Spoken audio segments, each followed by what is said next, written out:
নমস্কার বন্ধুরা, আজকের রেসিপি মাছের ঝোল। তো আগের থেকে গ্যাস অন করে একটা কড়াই বসিয়ে রেখেছিলাম, দিয়ে দিচ্ছি পরিমাণ মতো সরিষার তেল। তেল গরম হওয়া পর্যন্ত অপেক্ষা করতে হবে। এখানে রেসিপিটি সম্পূর্ণ দেখবেন। দেখুন বন্ধুরা, তেল গরম হয়ে গেছে, খুব সুন্দরভাবে ধোয়া উঠছে। তো এবার আমি মাছগুলো একটা একটা করে তেলে ছেড়ে দিচ্ছি। এই রেসিপিটি একদম সহজ বন্ধুরা, আর খুব কম সময়ের মধ্যে দারুণ একটা মাছের ঝোল রেসিপি আপনারা বানিয়ে নিতে পারবেন। এখানে বন্ধুরা আজকে আমি 3 রকম মাছ একসঙ্গেই রান্না করব। বন্ধুরা এখানে মাছ আছে, বাটা মাছ, রুই মাছ আর কাকলে মাছ। তো প্রথমে আমি বাটা মাছ আর রুই মাছগুলো ভেজে নিচ্ছি। কিছুক্ষণ বাদ দেখুন উল্টে দিলাম, মাছ ভাজা হয়ে গেছে। আমি আবার অন্য পাত্রে তুলে নিচ্ছি। একইভাবে বাকি মাছগুলো আমি ভেজে নেব। দেখুন বাটা মাছ 2 পিস আর কাকলে মাছগুলো আমি একসঙ্গেই ভেজে নিচ্ছি। আপনারা চাইলে আলাদা আলাদাভাবেও ভেজে নিতে পারেন।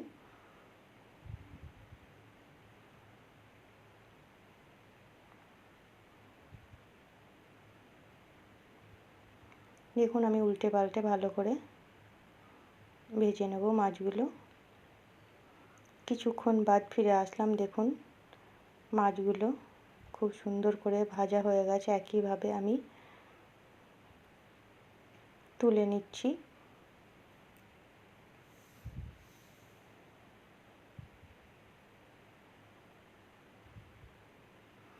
আমার চ্যানেলে নতুন বন্ধু হয়ে থাকলে চ্যানেলটিকে সাবস্ক্রাইব করে পাশে থাকবেন, আর পাশে থাকা বেল আইকনটি ক্লিক করবেন। যদি রেসিপিটি ভালো লাগে লাইক শেয়ার কমেন্ট করবেন।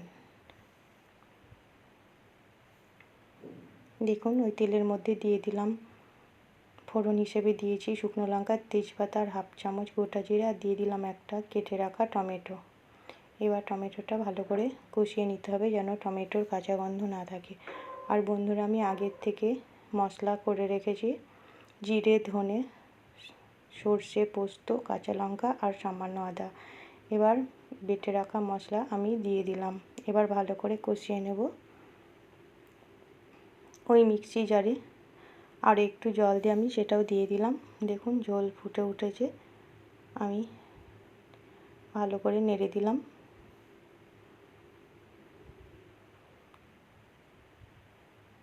একবার এইভাবে রান্না করে খাবেন, মাছ দেখবেন খুব ভালো লাগবে।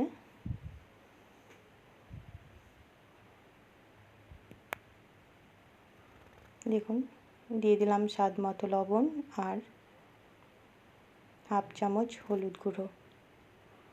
আবার একসঙ্গে ভালো করে নেড়ে দেব।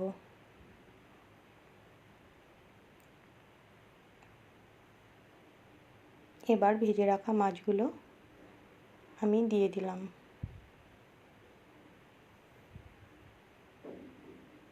একদম সহজ রান্না বন্ধুরা, আর খেতেও কিন্তু খুবই ভালো লাগে। আর এই গরমে এরকম একটা হালকা পাতলা ঝোল কিন্তু গরম গরম ভাতের সঙ্গে ভালোই লাগবে বন্ধুরা।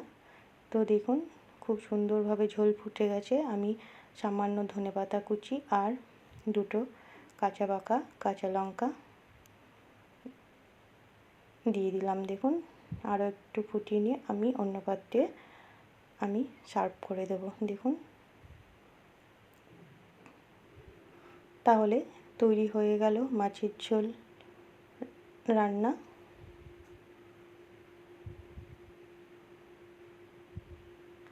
অবশ্যই একবার এইভাবে রান্না করে খাবেন, দেখবেন খুব ভালো লাগবে।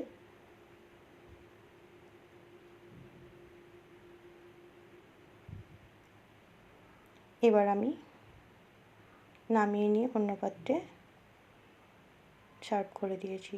সম্পূর্ণ ভিডিওটি দেখার জন্য অসংখ্য ধন্যবাদ। আবারও চলে আসবো কোনো ভিডিও নিয়ে। ততক্ষণ আপনারা ভালো থাকবেন, সুস্থ থাকবেন।